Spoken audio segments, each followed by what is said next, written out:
మీరు నెదర్లాండ్స్‌లో job search చేద్దాం అనుకుంటున్నారా? అయితే ఖచ్చితంగా ఈ వీడియో చూడాల్సిందే.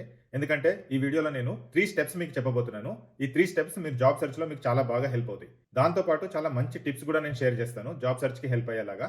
సో వీడియో స్కిప్ చేసేసి టిప్స్ ఎక్కడ మిస్ అవ్వద్దు. కంప్లీట్ వీడియో చూడండి. ఈ 3 స్టెప్స్‌లో ఫస్ట్ స్టెప్ వచ్చేసి preparation. If you fail to prepare, you prepare to fail అని మనం చాలా చోట్ల చదివాం కదా! సో ప్రిపరేషన్ అనేది జాబ్ సెర్చ్‌లో చాలా చాలా ఇంపార్టెంట్ స్టెప్ అన్నమాట. ప్రిపరేషన్‌లో ఫస్ట్ స్టెప్ అనేది సీవీ. చాలా మంది జాబ్ అప్లికేషన్స్ సీవీ స్టేజ్‌లోనే రిజెక్ట్ అయిపోతాయి. మిమ్మల్ని మీరు ఎంప్లాయర్‌కి ప్రెజెంట్ చేసుకునే ఫస్ట్ ఛాన్స్ ఇది సీవీ అనేది. ఎందుకంటే మీ నుంచి వెళ్ళే ఫస్ట్ డాక్యుమెంట్ ఇది ఎంప్లాయర్‌కి. దీని గురించి చాలా టైమ్ స్పెండ్ చేయడంలో తప్పులేదు. సీవీ అనేది చాలా మంది 5, 6 పేజెస్ రాసేస్తారు. వాళ్ళ ఎక్స్‌పీరియన్స్ మొత్తాన్ని దాంట్లో రాసేయాలని ట్రై చేస్తారనమాట. ఇది నాకు తెలిసి చాలా పెద్ద నెగెటివ్. ఎవ్వరు కూడా ఒక థర్డ్ పర్సన్ గురించి 5, 6 పేజెస్ చదవాలనే అంత ఇంట్రెస్ట్ ఉండదు. అంత ఓపిక కూడా ఉండదు. మీరే ఆలోచించండి. మీరు ఒక చిన్న వీడియో చూస్తున్నారనుకోండి. ఒక 3 మినిట్ వీడియో. ఒక హాఫ్ మినిట్ తర్వాత అది బోర్ కొడితే మీరు స్కిప్ చేసి వెళ్ళిపోతారు. అలానే సీవీ కూడా చదవడం ఇంకా 5, 6 పేజెస్ చదవాలంటే చాలా కష్టం. సో మీరు చేయాల్సినది మీ స్కిల్ సెట్‌ని, ఎక్స్‌పీరియన్స్‌ని మంచి ఫార్మాటెడ్ సీవీలో 1, 2 పేజెస్‌లో రాసేటట్టు ఉండాలి. 1 పేజ్‌లో ఎలా రాసేస్తాము చాలా ఇయర్స్ ఎక్స్‌పీరియన్స్ ఉందంటే like 10 years, 15 years back experience ఇప్పుడు అంత రిలవెంట్ కాకపోవచ్చు. సో దానికి గురించి చాలా తక్కువ స్పేస్ యూజ్ చేసుకొని లేటెస్ట్ ఎక్స్‌పీరియన్స్ ఆ జాబ్ డిస్క్రిప్షన్‌కి రిలవెంట్ ఎక్స్‌పీరియన్స్ మీద ఎక్కువ ఫోకస్ చేసి దాని గురించి ఎక్కువ స్పేస్ యూజ్ చేసుకోండి. అలాగే మంచి ఫార్మాట్ డౌన్‌లోడ్ చేసుకున్నారనుకోండి మీరు ఇంటర్నెట్‌లో అన్ని soft skills, technical skills, professional summary, మీ ఎక్స్‌పీరియన్స్ టైమ్‌లైన్, ఎక్స్‌ట్రా కరిక్యులర్ యాక్టివిటీస్, హాబీస్ ఇవన్నీ కూడా ప్రాపర్ సెక్షన్స్‌లో పెడితే అన్ని 1, 2 పేజెస్‌లో కవర్ చేసేయొచ్చు. 1 పేజ్‌లో ట్రై చేయండి. అవ్వకపోతే 2 పేజెస్‌లో రాయండి. సీవీ రాసేటప్పుడు స్టార్ట్ చేసినప్పుడు మీకు వచ్చిన థాట్స్ గాని, మీకు ఎక్స్‌పీరియన్స్ గాని, మీకున్న కంటెంట్‌ని అంతా రాసేయండి. బట్ ఒక 1, 2 వీక్స్ దాని మీద టైమ్ స్పెండ్ చేసి ఎవ్రీ డే దాన్ని రిఫైన్ చేస్తూ ఉండండి. సో మీకు ఒక 2, 3 లైన్స్‌లో రాసిన సెంటెన్స్ 1 లైన్‌లో ఆర్ 3/4 లైన్‌లో ఎలా ఫిట్ చేయాలని, దాన్ని వర్డ్స్ కూడా మంచి మంచి వర్డ్స్ రాస్తూ చాలా ఎంగేజింగ్‌గా రాయాలి. 1, 2 పేజెస్ కూడా ఎంగేజింగ్‌గా లేకపోతే జనాలు చదవరు. అందుకే చాలా ఎంగేజింగ్‌గా రాయండి. నాకు ఒక 15 ఇయర్స్ ఎక్స్‌పీరియన్స్ ఉంది. నేను నా లాస్ట్ 5 ఇయర్స్ నుంచి నేను 1 పేజ్‌లో రాస్తున్నాను సీవీ అంతా. అది చాలా ఎఫెక్టివ్‌గా ఉంది. దాని రిజల్ట్స్ నేను బాగా కనిపిస్తున్నాయి నాకు. అనదర్ ఇంపార్టెంట్ థింగ్ గుర్తుపెట్టుకోవాల్సింది ఏంటంటే కీవర్డ్స్.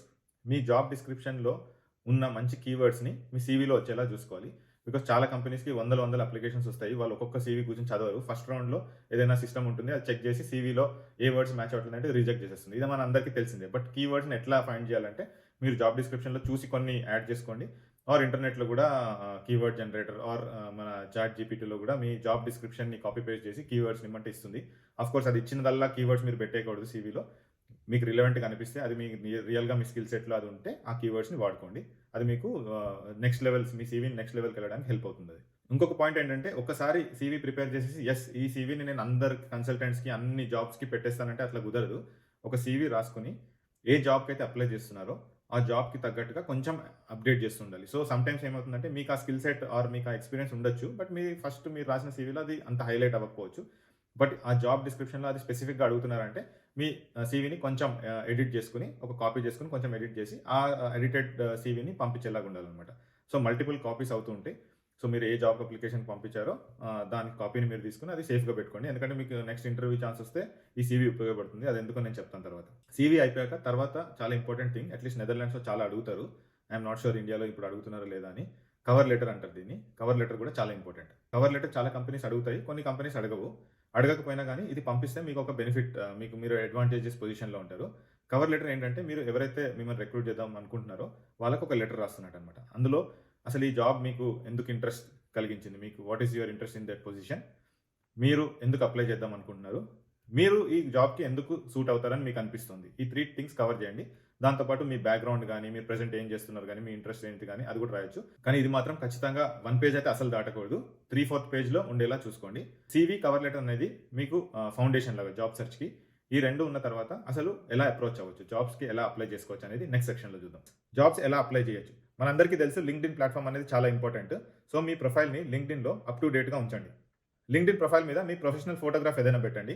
క్యాజువల్ ఫోటోస్ గాని, ఫోటోలు లేకుండా ఉండడం గాని చేయకండి. ఎందుకంటే మీరు సీవీ ఎవరికైనా పంపించినప్పుడు మీరు మిమ్మల్ని ఎవరైతే రిక్రూట్ చేద్దాం అనుకుంటున్నారో వాళ్ళు ఫస్ట్ మీ లింక్డ్ఇన్‌కెళ్ళి చూసే ఛాన్స్ ఉంటుంది. బై ద వే మీ సీవీలో కూడా మీ లింక్డ్ఇన్ ప్రొఫైల్ లింక్ ఏదైతే ఉంటుంది కదా! అది మీ సీవీలో కూడా యాడ్ చేయండి. ఎందుకంటే రిక్రూటర్స్ మీ లింక్డ్ఇన్ ప్రొఫైల్‌కెళ్ళి చూడడానికి అది చాలా హెల్ప్‌ఫుల్‌గా ఉంటది వాళ్ళకి కూడా. లింక్డ్ఇన్ ప్రొఫైల్‌లో కంటెంట్ మాత్రం మీ సీవీ మొత్తం కాపీ పేస్ట్ చేసేయక్కర్లేదు. కానీ మీరు ఆల్రెడీ సీవీ ప్రిపేర్ చేసుకున్నారు కాబట్టి దాన్ని యూజ్ చేసుకొని కంప్లీట్‌గా మీ ఎక్స్‌పీరియన్స్ సమ్మరీ, అకాడమిక్స్ అవన్నీ బాగా రాయండి.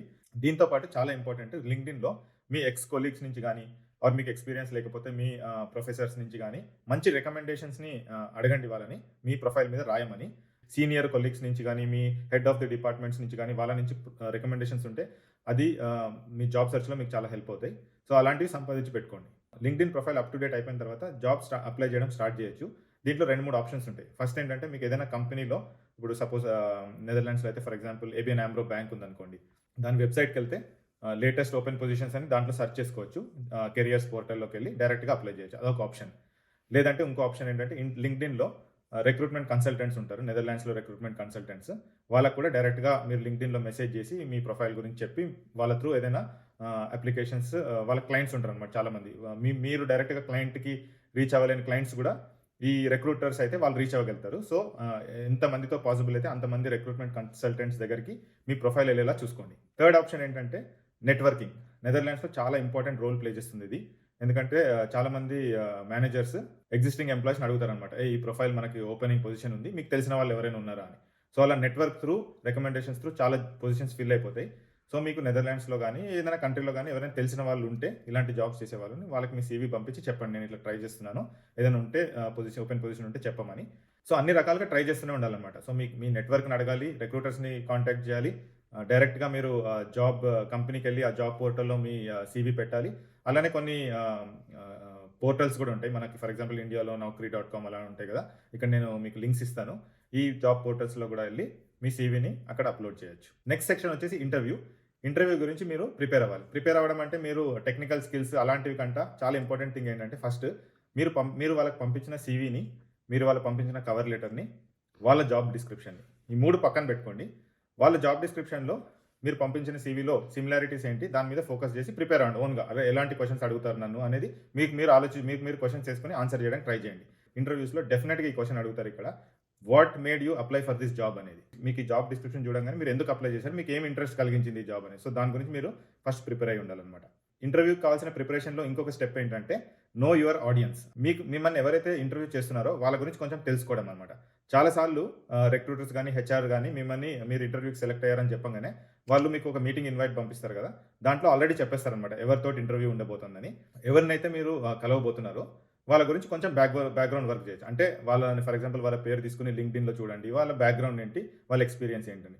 ఇది దేనికి హెల్ప్ అవుతుందంటే మీరు వాళ్ళతో ఇంటర్వ్యూలో మాట్లాడేటప్పుడు మీకు ఒక ఐడియా ఉంటుంది. సో, నేను ఎవరితో మాట్లాడుతున్నాను, ఏ లాంగ్వేజ్‌లో వాళ్ళతో మాట్లాడాలని. అంటే సపోజ్ మీరు ఒక ప్యూర్ టెక్నికల్ పర్సన్ తోటి ఇంటర్వ్యూ చేస్తున్నారనుకోండి.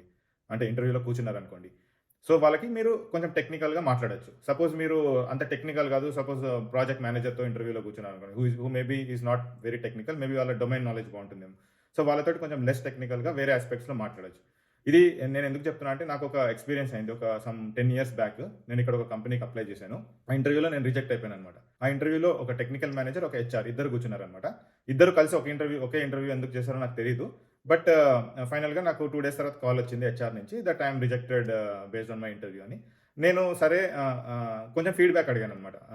మీరు నాకు ఏదైనా ఫీడ్‌బ్యాక్ ఇవ్వండి. ఎందుకు రిజెక్ట్ చేశారు నన్ను తెలుసుకోవాలని ఉంది. So that I can improve అని.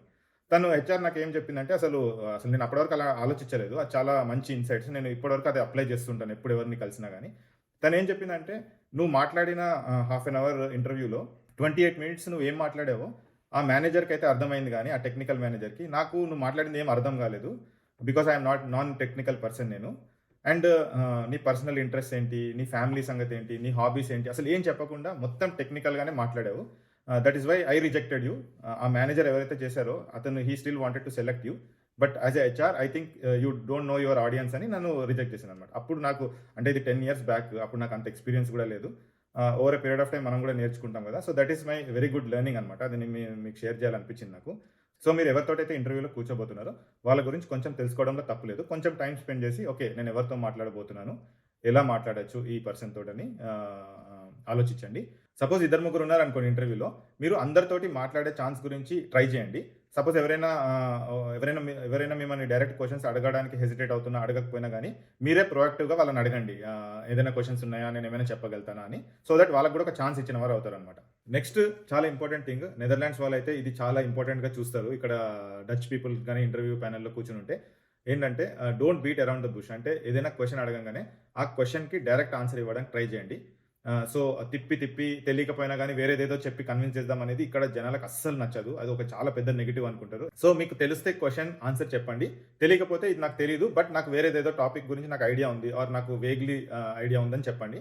అంతేగాని తెలియని టాపిక్ గురించి ఏదో ఒక ఆన్సర్ ఇవ్వాలని మాత్రం అస్సలు ట్రై చేయొద్దు. అది చాలా పెద్ద నెగెటివ్‌గా చూస్తారు ఇక్కడ వాళ్ళు. సో, ఇన్ సమ్మరీ నేనేం చెప్తున్నానంటే don't hesitate to say no if you don't know any answer. Next ఇంకో పాయింట్ మీరు గుర్తుపెట్టుకోవాల్సింది ఇంటర్వ్యూస్‌లో మీరు ఏదైనా చెప్పేటప్పుడు ఐ అని ఎక్కువ యూజ్ చేయడానికి ట్రై చేయండి. వి అని కంట. అంటే నేను ఏం చెప్పాలనుకుంటున్నా అంటే సపోజ్ మీ పాస్ట్ ఎక్స్‌పీరియన్స్ గురించి ఏదైనా క్వెషన్ అడిగారనుకోండి. We have done so in that project. Our team has done this అని చెప్పే బదులు మీరు what have you done in that project or what have you done in that company అని ఎక్కువ చెప్పడం వీళ్ళకి ఇష్టము. డైరెక్ట్‌గా అడిగేస్తారు క్యాండిడేట్స్‌ని. ఓకే. వి అని వాడుతున్నావు కదా! What have you done in that project అని డైరెక్ట్‌గా అడుగుతారు. సో, ఇక్కడ చాలా బ్లంట్‌గా ఉంటాయి ఒకసారి అలాంటి క్వెషన్స్. సో, నెక్స్ట్ ఏంటంటే బీ కాన్ఫిడెంట్. ఇది చాలా మంది చెప్తూనే ఉంటారు. బట్ అది చెప్పినంత ఈజీ కాదని నాకు కూడా తెలుసు. బికాజ్ ఈవెన్ ఇన్ని ఇయర్స్ తర్వాత కూడా ఎప్పుడైనా ఫస్ట్ టైం ఏదైనా ఇంటర్వ్యూకి వెళ్తున్నప్పుడు కొంచెం అది ఉంటుంది ఫస్ట్ 5-10 మినిట్స్ కొంచెం నర్వస్‌గానే. బికాజ్ మనం జాబ్ అయితే ఎవ్రీడే చేస్తాం కానీ ఇంటర్వ్యూస్ అయితే ఎవ్రీడే ఇవ్వం కదా! ఎప్పుడో కొన్ని నెలలకు ఒకసారి ఇస్తాం. So, try to be confident. అంటే ఫస్ట్ 5-10 మినిట్స్ ఇంటర్వ్యూ ఎలా జరిగినా గానీ తర్వాత బ్యాక్ ఆన్ ట్రాక్ తీసుకోవడానికి ట్రై చేయండి. నేను నా ఎక్స్‌పీరియన్స్‌లో నేను గమనించింది ఏంటంటే ఫస్ట్ 5-10 మినిట్స్ మీరు మాట్లాడడం కంట ఎవరైతే మిమ్మల్ని ఇంటర్వ్యూ చేస్తున్నారో వాళ్ళకి ఛాన్స్ ఇవ్వడంలో బెటర్. ఎందుకంటే వాళ్ళు ఏదో చెప్తారు 5-10 మినిట్స్. అప్పుడు మీకు కూడా కొంచెం ఓకే ఆ అట్మాస్ఫియర్‌కి మీరు యూజ్డ్ టు అవుతారు. వాళ్ళతో మాట్లాడడం ఒక కాన్వర్జేషన్‌లా బిల్డ్ అవుతుంది. అప్పుడు మీకు కూడా మాట్లాడే స్కోప్ బావుంటుందన్నమాట. బికాజ్ ఫస్ట్ టైం మీరు స్టార్ట్ చేస్తే మేబీ ఆ 5-10 మినిట్స్‌లో ఆ నర్వస్‌నెస్ వల్ల ఏదేదో మాట్లాడేసే ఛాన్స్ ఉంటుంది. సో, ఫస్ట్ స్లోగా తీసుకొని వాళ్ళకి ఛాన్స్ ఇచ్చి వాళ్ళు మొత్తం ఎక్స్‌ప్లెయిన్ చేశాక జాబ్ గురించి వాటెవర్ వాళ్ళు కంపెనీ గురించి చెప్పిన తర్వాత మీరు లీడ్ తీసుకొని నెక్స్ట్ 10 మినిట్స్ తర్వాత నుంచి మీరు లీడ్ తీసుకుంటే బావుంటుందని నా ఒపీనియన్. అండ్ మీరు సపోజ్ ఇండియా నుంచి గానీ జాబ్ అప్లై చేస్తుంటే మాత్రం డెఫినిట్‌గా ఇలాంటి క్వెషన్స్‌కి ప్రిపేర్ అవ్వండి. అంటే వాళ్ళు అడుగుతారు మీరు నెదర్లాండ్స్‌కి ఎందుకు వద్దాం అనుకుంటున్నారు? What do you know about this country? Or మీరు ఇండియాని ఎందుకు వదిలేసి ఇక్కడ వద్దాం అనుకుంటున్నారు? ఆర్ నెదర్లాండ్స్‌కి ఎందుకు వద్దాం అనుకుంటున్నారు? ఇలాంటి క్వెషన్స్ కొంచెం ప్రిపేర్ అవ్వండి. దాంతో పాటు నెదర్లాండ్స్ వర్క్ కల్చర్ గానీ or suppose Netherlands as a country గురించి కొంచెం తెలుసుకోవడం కూడా మంచిదే. అది మీరు ఇంటర్వ్యూలో చెప్పొచ్చు. It will show like how much interested you are to come to Netherlands అని వాళ్ళకి కొంచెం ఒక పాజిటివ్ ఇంప్రెషన్ పడే ఛాన్స్ ఉంటుంది. సో, మన ఇండియన్స్‌కి అయితే ఇక్కడ చాలా మంది వచ్చేది ఐటీ సాఫ్ట్‌వేర్ జాబ్స్ గురించే. ఎందుకంటే ఇక్కడ పెద్ద companies for example banks, insurance companies ఇలాంటివన్నీ ఇర్రెస్పెక్టివ్ ఆఫ్ ద లాంగ్వేజ్ ఇది ఏ కంట్రీలోంచైనా మంచి టాలెంట్ ఉంటే రిక్రూట్ చేసుకుంటారు. సో, ఇలాంటి పెద్ద కంపెనీస్‌లో వచ్చే ఛాన్సెస్ ఎక్కువ ఉంటాయి. సపోజ్ మీది వేరే ఇండస్ట్రీ అనుకోండి. For example hotel industry, chefs or pharmacy, medical ఇలాంటి సెక్టర్స్‌లో కూడా ఉంటాయేమో. నాకు అంత ఐడియా లేదు ఆ సెక్టర్స్ మీద. బట్ నా ఉద్దేశం ప్రకారం అందులో మేబీ డచ్ లాంగ్వేజ్ అనేది మేజర్ ఇంపార్టెంట్ రోల్ ప్లే చేస్తుందనుకుంటా. ఎందుకంటే మేము ఇక్కడ ఇన్ని ఇయర్స్ నుంచి ఉంటున్నాము. ఫర్ ఎగ్జాంపుల్ ఏదైనా హాస్పిటల్‌కైనా, ఎక్కడైనా ఫార్మసీకెళ్ళినా ఎక్కడ కూడా నాన్ డచ్ వాళ్ళని చూసింది చాలా తక్కువ. సో, ఆ ఇండస్ట్రీలో మేబీ అంత అవకాశాలు ఉండకపోవచ్చు. But IT, banking, insurance anything related to IT, data analytics ఇలాంటి ఫీల్డ్స్‌లో మాత్రం చాలా మంచి ఓపెనింగ్స్ అయితే ఉండే ఛాన్స్ ఉంది. సో, ఫైనల్‌గా నేను చెప్పేది ఒకటే పాయింట్. ఇక్కడికొచ్చిన చాలా మంది ఇండియాలో ఐఐటీస్‌లో, ఐఐఎమ్స్‌లో చదివి వచ్చిన వాళ్ళైతే ఏమి కాదు. కొంతమంది అలాంటి వాళ్ళు కూడా ఉన్నారు గానీ చాలా మంది ఇక్కడికి నార్మల్ బీఎస్సీ, బీటెక్, ఎంటెక్ అలా చదివి ఇక్కడికి వచ్చిన వాళ్ళే వచ్చి మంచి ఎక్స్‌పీరియన్స్‌ని సంపాదించుకొని ఇప్పుడు మంచి మంచి పొజిషన్స్‌లో ఉన్నారు అందరూ.